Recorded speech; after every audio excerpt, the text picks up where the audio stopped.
కనపరుస్తున్నాము. ఈ కూడిక మనము ప్రార్థన చేసి ప్రారంభించుకున్నాం. మనందరం కూడా పరిశుద్ధ లేఖనంలో ఈ విధంగా వ్రాయబడిన లేఖనాన్ని మనం చదువుకున్నాం. పిల్లారా, ఈ ఇంటర్సెసరీ ప్రేయర్లో ఉపాస కొడుకులు పాల్గొన్న ప్రతి బిడ్డని దేవుడి నిండాలుగా దీవించి ఆశీర్వదించినగాక. మనందరం కూడా దేవుని లేఖనాన్ని చదువుకుందాం. పరిశుద్ధ గ్రంథము నుంచి కీర్తనల గ్రంథము 21వ అధ్యాయము ఉత్తర పద్ధత రీతిగా మనం చదువుకుందాము. ప్రియులారా, పరిశుద్ధ గ్రంథం నుంచి 21వ కీర్తన మార్చి చదువుకుందాం. యెహోవా రాజు నీ బలమును బట్టి సంతోషించుచున్నాడు, నీ రక్షణ బట్టి అతడు ఎంతో హర్షించుచున్నాడు. అతని మనోభిష్టమును నీవు సఫలం చేయుచున్నావు, అతని పెదవుల నుండి వచ్చిన ప్రార్థన నీవు మానక అంగీకరించుచున్నావు. శ్రేయస్కరమైన ఆశీర్వాదములతో నీవు అతనికి ఎదుర్కొనుచున్నావు, అతని తల మీద అపరంజి కిరీటము నీవు ఉంచి ఉన్నావు. ఆయుష్నిమ్మని అతడు నిన్ను పోరమడగగా నీవు దాన్ని అతనికి అనుగ్రహించి ఉన్నావు. సదాకాలం నిలుచు దీర్ఘాయువు నీవు దయచేసి ఉన్నావు. నీ రక్షణ వల్ల అతనికి గొప్ప మహిమ కలిగను, గౌరవ ప్రభావం నీవు అతనికి ధరింపచేసి ఉన్నావు. నిత్యము ఆశీర్వాదకారకుడిగా ఉన్నట్లు నీవు అతని నియమించి ఉన్నావు. నీ సన్నిధిని సంతోషంతో అతని ఉల్లసింపచేసి ఉన్నావు. ఎలయనగా రాజు యెహోవా యందు నమ్మిక ఎంచి ఉన్నాడు, సర్వోన్నతుని కృప చేత అతడు కదలకుండా నిలుచును. నీ హస్తము నీ శత్రులందరినీ చిక్కించుకొనును, నీ దక్షిణ హస్తము నిన్ను దూషించే వారిని చిక్కించుకొనును. నీవు ప్రత్యక్షమైనప్పుడు వారు అగ్నిగుండం వలె అగుదురు, తన కోపం వలన యెహోవా వారిని నిర్మూలన చేయను, అగ్ని వారిని దహించును. భూమి మీద ఉండకుండా వారి గర్భఫలము నీవు నాశనము చేసేదవు, నరులలో ఉండకుండా వారి సంతానాన్ని నశింపచేసేదవు. వారు నీకు కీడు చేయవలనని ఉద్దేశించిరి, దురపవాయం పనిరి కానీ దాన్ని కొనసాగింపలేకపోయారు. నీవు వారిని వెనుకకు త్రిప్పివేసేదవు, నీ వింటి వాళ్ళను బిగించి వారిని ముఖం మీద కొట్టుదు. యెహోవా నీ బలమును బట్టి నిన్ను హెచ్చించుకొనుము, మేము గానము చేయొచ్చు నీ పరాక్రమను కీర్తించదము. ఈ చదవబడిన కీర్తన భాగాన్ని దేవుడి నిండాలుగా దీవించి ఆశీర్వదించునుగాక. మనందరం కూడా కొనొక్క నిమిషం కొరకు స్తుతి ఆరాధన చేస్తాం. ఆహాహా హల్లెలూయా, ఆహాహా హల్లెలూయా, ఆహాహా హల్లెలూయా, ఆహాహా ఆమేన్. ప్రేమగల తండ్రి, ఈ సాయంకాల సమయంలో చదివిన కీర్తన భాగాన్ని ఈ స్తుతి ఆరాధన తండ్రి యొక్క కుమారుని పరిశుద్ధాత్మ స్తుతి త్రియక దేవుని నామములో ఈ స్తుతి ఆరాధన సమర్పణ చేస్తున్నాం తండ్రి, ఆమేన్. మరొకసారి సాయంకాల సమయంలో చదవబడిన కీర్తన భాగాన్ని మనం చూసినట్లయితే దేవుడు ఇక్కడ మనతో కొన్ని హెచ్చరికలు చేస్తూ ఉన్నాడు. పిల్లరా, 21వ కీర్తనని మనము చూసినప్పుడు ఇక్కడ కొన్ని మాటల దేవుడు తన కృపని మనకి పరిచయం చేస్తూ ఉన్నాడు. మనల్ని తన నామానికి మహిమకరంగా జీవించినటువంటి కృప అనుగ్రహించాడు. అందుని బట్టి మనము దేవుని గణపరచబద్ధులమై ఉన్నాం. ఈ కీర్తన భాగంలో మొట్టమొదటి వచ్చిన మనం చూసినప్పుడు, యెహోవా రాజు నీ బలమును బట్టి సంతోషించుచున్నాడు, నీ రక్షణ బట్టి అతడు ఎంతో హర్షించుచున్నాడని ఈ లేఖన భాగాన్ని మనం చూడగలుగుతున్నాం. పిల్లరా, దేవుని వాక్య సత్యంలో దేవుడు మనల్ని ఈ విధంగా మరి హెచ్చరిక చేస్తున్నాడు. కొన్నిసార్లు మరి గుర్రములను బట్టి రథములను బట్టి అతిశయపడతారు. కానీ మనమైతే మన దేవుడిని యెహోవా యందు అతిశయపడాలి అనేది ఇక్కడ లేఖన భాగంలోని సత్యం. కీర్తనలు 21వ అధ్యాయం మొట్టమొదటి వచ్చిన విధంగా వ్రాయబడినది. పిల్లరా, రాజు నీ బలమును బట్టి సంతోషించుచున్నాడు, నీ రక్షణ బట్టి అతడు ఎంతో హర్షించుచున్నాడని ఈ లేఖనం ద్వారా దేవుడు మనల్ని హెచ్చరిక చేస్తున్నాడు. కొన్నిసార్లు దేవుడిచ్చేటువంటి రక్షణ అది ఎంత ధనం ఇచ్చినా కానీ దాన్ని మనము విలువ కట్టలేం. ఇక్కడ లేఖన భాగాన్ని మనం చూసినప్పుడు రాజు ఎవరిని బట్టి సంతోషిస్తున్నాడంటే దేవుడిచ్చేటువంటి రక్షణ బట్టి హర్షించున్నాడని ఇక్కడ లేఖనంలో మనం చూడగలుగుతున్నాము. ప్రియులారా, 2వ వచనం మనం చూసినప్పుడు 21వ కీర్తన 2వ వచనం మనం చూసినప్పుడు అతని మనోభిష్టమును నీవు సఫలము చేయుచున్నావు, అతని పెదవుల్లో నుండి వచ్చిన ప్రార్థన నీవు మానక అంగీకరించున్నావు. ఇక్కడ 2 విషయాలు మనం చూడగలుగుతున్నాం. ఒకటి, ఏదైతే ఒక హృదయంలో ఉన్నటువంటి ఆలోచన ఉన్నదో దాన్ని దేవుడు నెరవేరుస్తాడు, సఫలం చేస్తాడు. ఎప్పుడు? మనం దేవుని యందు నమ్మిక ఉంచినప్పుడు. అందుకే అతని మనోభిష్టమును నీవు సఫలం చేయుచున్నావు, అతని పెదవుల్లో నుండి వచ్చిన ప్రార్థన నీవు మానక అంగీకరించుచున్నావు. ఇది చాలా ప్రాముఖ్యమైన విషయం. మనందరం కూడా ఈ ఇంటర్సెసరీ ప్రేయర్లో, ఈ దేవునికి విజ్ఞాపన చేసేటువంటి ప్రార్థన సహవాసంలో పాలుభాగస్తులమై దేవుని దగ్గర మనము విజ్ఞాపన చేస్తున్నాం. ఇప్పుడు దేవుడు ఏం చేస్తున్నాడంటే మన పెదవుల్లో నుండి వచ్చిన ప్రార్థన ఆయన ఆలకిస్తున్నాడు అనే మాటని ఇక్కడ లేఖనం ద్వారా మనము చూడగలుగుతున్నాము. ప్రేర శ్రేయస్కరమైన ఆశీర్వాదములతో నీవు అతని ఎదుర్కొనుచున్నావు, అతని తల మీద అపరంజి కిరీటం నీవు ఉంచి ఉన్నావు. ఒకటి మనకు అర్థం కావాల్సిన విషయం ఏంటంటే పిల్లరా, మనకి దేవుని ఆశీర్వాదాలు కావాలి. ఎక్కడన్నా ఎవరికైనా సరే ఒకవేళ చిన్న కోరిక కోరిన వారికి చిన్నగాను, పెద్ద కోరిక కోరిన వారికి పెద్దగాను, ఒకవేళ వారి ఎబిలిటీని బట్టి కూడా దేవుడు వారికి సహాయం చేస్తూ ఉంటాడు. ఫర్ ఎగ్జాంపుల్, ఒక పక్షి తనకి ఒక 10 గింజల ఆహారం చాలు, చిన్న పిచ్చుక లేకపోతే ఏదైనా సరే. అదే ఒక పెద్ద ఖడ్గమృగం అయితే దానికి ఒక లేడి, ఒక దుప్పే దానికి ఆహారంగా కావాలి. ఇక్కడ ఈ 2 కూడా దేవుని దగ్గర ప్రార్థన చేస్తున్నాయి, ప్రభా నాకు ఈరోజు ఆహారం కావాలని. ఈవెన్ మనం ఇంత పెద్ద మనుషులమి, మనకు అంత జ్ఞానం ఉందని మనం అనుకుంటున్నాం, మనం కూడా ప్రార్థన చేస్తాం మనకు ఆహారం కావాలని. ఇక్కడ వాక్యం ఏం చెప్తుందంటే పిల్లరా, శ్రేయస్కరమైన ఆశీర్వాదంతో నీవు అతన్ని ఎదుర్కొనుచున్నావు అంటే ఏదైతే అతనికి అనుకూలమైనదో అది నీవు ఇస్తున్నావు అని చెప్తున్నాడు. ఈ ఆశీర్వాదం ఇచ్చేటప్పుడు ఆశీర్వాదం పొందేవారికి అది దేవుని కృప అవుతుంది, ఆశీర్వాదము కోల్పోయే వారికి అది శ్రమ అవుతుంది. ఎవరికి శ్రమో వారికి శ్రమ, ఎవరికి శ్రేయస్కరమో వారికి శ్రేయస్కరం అని చెప్తున్నాడు. ఉదాహరణకి ఒక చిన్న మాట మనం చూసినప్పుడు, ఒక కప్ప కొన్ని ఈ మస్కిటోస్ని తినాలని, అది నీటి మీద ఉండేటువంటి మస్కిటోస్ని తినాలని ప్రయాసపడతా ఉంటుంది ఒక కప్ప. అదే కప్పని ఒక పాము తినాలని ఆశపడతా ఉంటుంది, అదే పాముని ఒక ముంగీస తినాలని ఆశపడతాడు. ఇవన్నీ కూడా లోకంలో వైరము దేవుడు పెట్టాడు, ఒకదాని మీద ఒకటి. It is dependence. దాన్ని శ్రేయస్కరమ ఆశీర్వాదం అని చెప్తాం.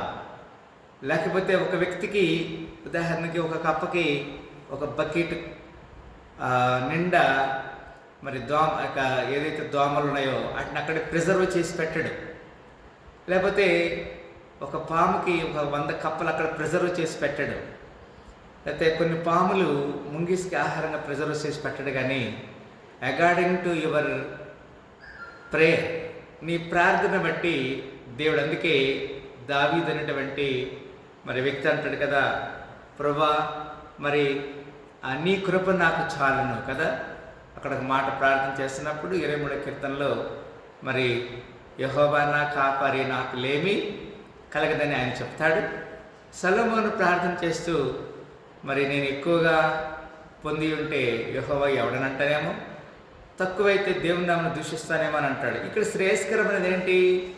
మనిషికి ఏదైతే ఆ రోజుకి అవసరమో అది శ్రేయస్కరమైనది. అంతేగాని మనం ప్రతిరోజు మరి మాంసం తినాలని, ప్రతిరోజు మనము మరి నాకు ఇది జరగట్లేదు, అది శ్రేయస్కరమైనది కాదు ప్రేర. శ్రేయస్కరమైన ఆశీర్వాదం అంటే నీకేం కావాలా, what ever is your daily request, daily required, he will fulfil, ఆయన అది సమకూరుస్తాడు. ఆయుష్యమని నీవు అతన్ని వరమడగా 4వ వచనంలో అతను అనుగ్రహించి ఉన్నావు, సదాకాలం నుంచి దీర్ఘాయువును దయచేసి ఉన్నావు. లేదా ఇది చాలా ప్రాముఖ్యమైన విషయం. We must honour thy parents కదా, తల్లిని తండ్రిని సన్మానించాలి. When you are honour your parents you will live long on earth. నువ్వు తల్లిని తండ్రిని లేకపోతే నీ పెద్దవారిని నీ పొరుగు వారిని సన్మానిస్తే నువ్వు దీర్ఘాయుష్మంతుడు అవుతావు అని చెప్పాడు కదండి. అక్కడ ఆ మాట రాయబడినది. ఆయుష్యమని అతడు నేను వరమడిగా నీవు దాన్ని అతనికి అనుగ్రహించినావు, సదాకాలం నుంచి దీర్ఘాయువును దయచేస్తున్నావు. లేదా just you request him, lord I need what I need, నాకేం కావాలని నువ్వు అడిగితే చాలు. అంతేగా నువ్వు ఎక్స్ట్రా అడగొద్దు. నీకు ఏది కావాలో నీకు తెలుసు. నాకు ఆయుష్ కావాలి, ఆయుష్ కంటే ముందు నాకు ఆరోగ్యం కావాలి, ఆరోగ్యం కంటే ముందు నేను నిన్ను గణపరచడానికి జీవించాలని చెప్పాలి. అది శ్రేయస్కరమైనది. అంటే ప్రేర నాకు చాలా కాలం జీవిస్తాను, నేను మాత్రం అట్లాగే జీవిస్తాను అంటే కాదు కదా. అందుకే ఒక మాట, కాకిలాగా కలకాలం జీవించే కంటే హంసలాగా మరి కొన్ని రోజులు జీవించడం మేలనే మాట మనం చూడగలుగుతున్నాం. 5వ వచనం, నీ రక్షణ వల్ల అతనికి గొప్ప మహిమ కలిగెను, గౌరవ ప్రభావం నీవు అతనికి ధరింపచేసి ఉన్నాం. మొట్టమొదటిగా మనకు రక్షణ కావాలి. When we are expecting salvation from God, he will glorify us, ఆయన మన మహిమపరుస్తాడు. అండ్ ఆల్సో అక్కడ ఏమంటాడంటే మహిమా ప్రభావం నీకు ధరింపచేస్తాడు, మ్యాజెస్టీ అండ్ హానర్. ఇది ఎవరికి ఇస్తాడు దేవుడు? Whoever it may be, ఎవరైనా పర్లేదు, కానీ they must obey God's will and they must obey the elders, they must obey the human. మనుషుల్ని గౌరవించాలి, పెద్దల్ని గౌరవించాలి, దేవునికి లోబడాలి. ఇది దేవుడి కలు చేసేటువంటి ఆధిక్యత. నిత్యము ఆశీర్వాదకారకుడిగా నీవు ఉన్నట్లు అతన్ని నియమించి ఉన్నావు, నీ సన్నిధిని సంతోషంతో అతను నిలపచేసి ఉన్నావు. కొంతమంది చాలా కాలం జీవించి సంతోషం లేకుండా ఉంటారు కదండి, సమాధానం లేకుండా ఉంటారు.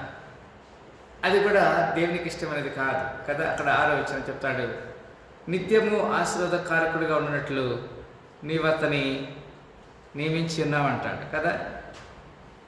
నీ సన్నిధిని సంతోషంతో అతన్ని ఉల్లసింపచేస్తున్నామని చెప్తున్నాడు.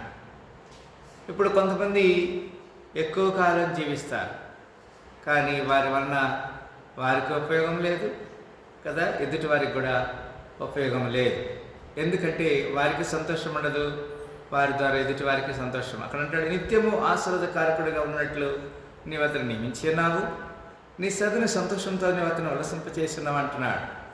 ఏలయనగా రాజు యెహోవా యందు నమ్మిక ఇచ్చినాడు, సర్వోన్నతుని కృప చేత అతన్ని కదలకుండా నిలిచినంటాడు. లేదా ఎందుకు అతనికి అలాంటి ఆశీర్వాదం ఇస్తామంటే, because king trusted in the Lord, రాజు యెహోవా యందు నమ్మికించినాడు. లేదా చిన్న చీమ కావచ్చు, దానికి దేవుడు ఆహారం ఇచ్చి పోషిస్తున్నాడు. పెద్ద గజ ఏనుగు కావచ్చు, దానికి ఆహారం ఇచ్చి పోషిస్తున్నాడు. అవన్నీ వాటి వాటి క్రమములో దేవునికి లోబడుతున్నాయి. దేవునికి లేఖనం ఏం చెప్తుందంటే, ప్రతి జీవి ప్రతి ప్రాణి అంట దేవుని చేతుల నుంచి తమ ఆహారాన్ని తీసుకోవటానికి మొరపెడుతున్నాయంట. అదే ప్రార్థన. ఈ దినమున అలాంటి కృపలో మనల్ని నీ హస్తము ఎడుందవచ్చును, నీ శత్రువులందరినీ చిక్కించుకొనను, నీ దక్షిణ హస్తం నీ దూషించి వారిని చిక్కించుకొని అంటాడు. ఎవరినైతే మనము తూలనాడతామో, ద్వేషిస్తామో, లేకపోతే ఎదుటి వారిని తక్కువ అంచనా ఇస్తామో, వారి దగ్గర నుంచే నీకు దేవుడు ఆశీర్వాదాన్ని ఇస్తాడు. అంటే ఫర్ ఎగ్జాంపుల్ కొన్నిసార్లు కొంతమంది మనం ఏం చేస్తామంటే we don't care who is our neighbour or the smaller things. మనకంటే చిన్నవారిని, మనకంటే పొరుగు వారిని తక్కువ అంచనా వేసి వారిని మనము కేర్ చేయకుండా ఉంటే వారిని దేవుడు నీకు తలగా పెడతాడు. లేకపోతే మరి he will be making you head నా టైల్. తోగ్గా పెట్టడు కానీ తలగా పెడతాడు. అలాంటి సందర్భంలో జ్ఞాపకం చేసుకోవాలి. ఇక్కడ నీవు ప్రత్యక్షమైనప్పుడు వారు అగ్నిగుండమలి అగుదురు, తన కోపంలో యెహోవా నిర్మూలన చేయను, అగ్ని వారిని దహించను. భూమి మీద ఉండకుండా వారి గర్భఫలంలో నీవు నాశనం చేసేదవు, నరులలో ఉండకుండా వారి సంతానం నశింపచేసేది. సరే, ఇది దేవుడు కొన్నిసార్లు గర్భఫలాన్ని, జీవితాన్ని ఇస్తాడు. When they are obey. అందుకే ఉదాహరణకి ఆదాము అనుసరించినప్పుడు వారికి ఫ్రీ విల్ ఇచ్చాడు. You must not eat this food, ఈ చెట్టు పండుము నువ్వు తినొద్దని చెప్పాడు. But they are disobeying God's commandment. దేవుడు వారిని నశింపచేశాడు. భూమి మీద ఉండకుండా వారి గర్భఫలంలో నువ్వు నాశనం చేసేదవు, వారి సంతానం నువ్వు నాశనం చేస్తావని చెప్తున్నాడు. మనం చాలా జాగ్రత్తగా ఈ వాక్యానికి లోబడాలి. వారు నీకు పిడి చేయవాలని ఉద్దేశించేది దురపాయం పనిది, కానీ దాన్ని కొనసాగించలేకపోయారు. నీవు వారిని వెనుకకు త్రిప్పివేసేదవు, నీ ఇంటి నాళ్లను బిగించి వారి ముఖం మీద కొట్టుదువు.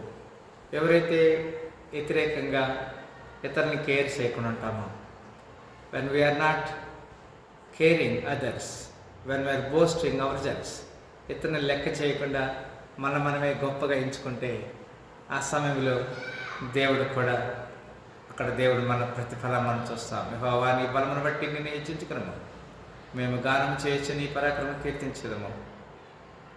ఇక్కడ చక్కని మాట మనం చూసినట్టారా, యెహోవా నీ బలమును బట్టి నిన్ను హెచ్చించుకున్నాము కదా. బైబిల్ గ్రంథం చెప్తుంది, దేవుని బలం అంట మన బలంతో, ఆయన బలహీనత మన బలం కంటే గొప్పదంట. అంటే మనిషికి ఎంత బలం ఉంటుంది? ఒక 50 కిలోలు 100 కిలోలు మోయగలుగుతాడు. దేవుని బలహీనత మనిషిని బలంతో పోలిస్తే అది దానికంటే కూడా దేవుని బలహీనత ఎక్కువ ఉంటుందంట. మన బలము దేనికి పనికిరాదు. ఈ సాయంకాల సమయంలో అది ఇది చేసి జీవించాలి అని అనుకునేవారిని, what happens tomorrow we do not know. So what is today, ఈరోజే మనది. దేవా నీ చిత్తాన్ని బట్టి నీ కొందనాన్ని కృతజ్ఞతలు తెలియచేస్తూ దేవుణ్ణి గానం చేయొచ్చు, ఆయన కీర్తిని పరాక్రమాన్ని పొగడుదాం. అలాంటి కృపకి పాత్రలుగా దేవుడు మనండాలుగా దీవించి ఆశీర్వదించను గాక. ప్రార్థన చేస్తాం. ప్లేరా అందరి తల ఉంచుకున్నట్లయితే, స్తోత్రములు ప్రేమగల తండ్రి, చక్కని లేఖనం ద్వారా మీరు మమ్మల్ని హెచ్చరిక చేశారు. మేము మీ బలమును బట్టి అతిశయించాలి, మా బలము కాదు. మేము మీ మహోన్నతమైన కీర్తిని గానం చేయాలి, మా గొప్పతనాన్ని కాదు. ఎందులేనగా రాజు యెహోవా యందు నమ్మిక ఉంచినాడు అనే సత్యాన్ని మేము తెలుసుకున్నాం. మీ సత్యములోనికి సర్వసత్యములోనికి నడిచే భాగ్యం దయచేసి ఈ దినదేవులతో నింపి సహాయించమని, ఈ ఇంటర్సెసరీ ప్రేయర్లో మేము చేసే ప్రతి విజ్ఞాపన ఆలకించి జవాబు దయచమని యేసుక్రీస్తు పరిశుద్ధ నామమున ప్రార్థన వేడుకుంటున్నాము తండ్రి, ఆమేన్. మరొకసారి ఈ సాయంకాల శుభములతో దేవుడు మనందరికీ దీవించి ఆశీర్వదించను గాక. ఆమేన్.